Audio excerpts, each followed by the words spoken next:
It was the greatest gamble in pro wrestling history.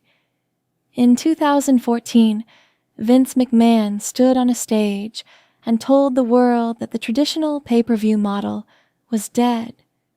No more paying $60 for WrestleMania. Instead, fans could get everything for just $9.99.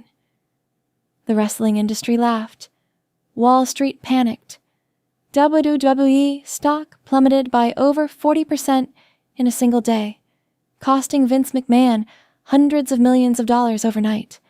But against all odds, the WWE Network didn't just survive. It completely altered the landscape of modern sports entertainment. So, how did a platform that revolutionized television completely vanish just 7 years later? This is the rise and fall of the WWE Network. To understand the collapse, we have to look at the beginning. Before Netflix was a global powerhouse, and before Disney Plus even existed, WWE wanted its own traditional cable channel. For years, the company teased the launch of a 24/7 television network, but cable providers didn't want to cooperate. They wanted too much control, and they wanted too much of the profit.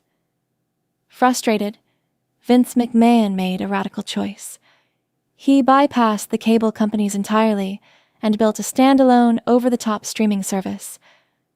When it launched on February 24, 2014, the value proposition was insane.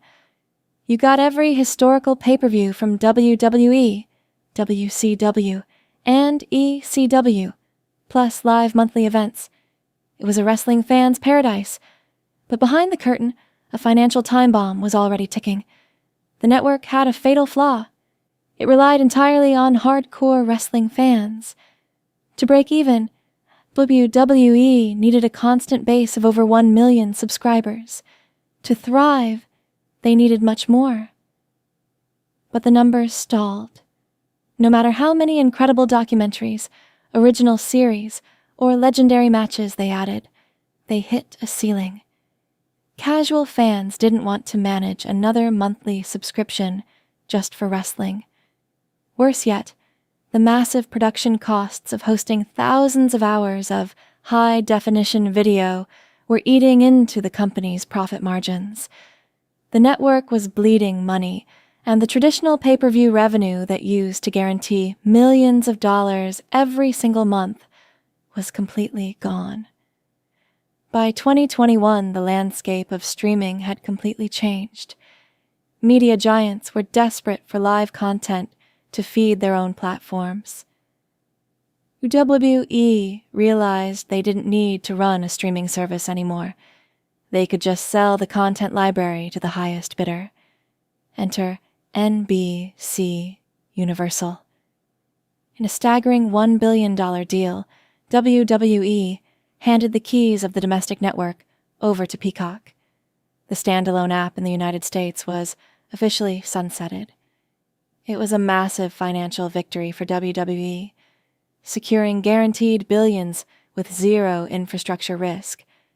But for the fans, it was the end of an era.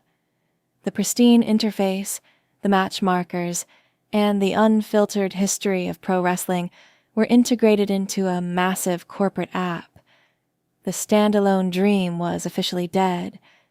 The WWE Network proved that pro wrestling content is incredibly valuable, but only if you have the massive corporate backing to scale it. Today, the network survives as a memory, a pioneer that predicted the future of media, only to be swallowed by it. If you want to see more deep dives into the hidden history of pro wrestling, hit that subscribe button, turn on notifications, and drop a comment below. What was your favorite WWE Network original show? See you in the next video.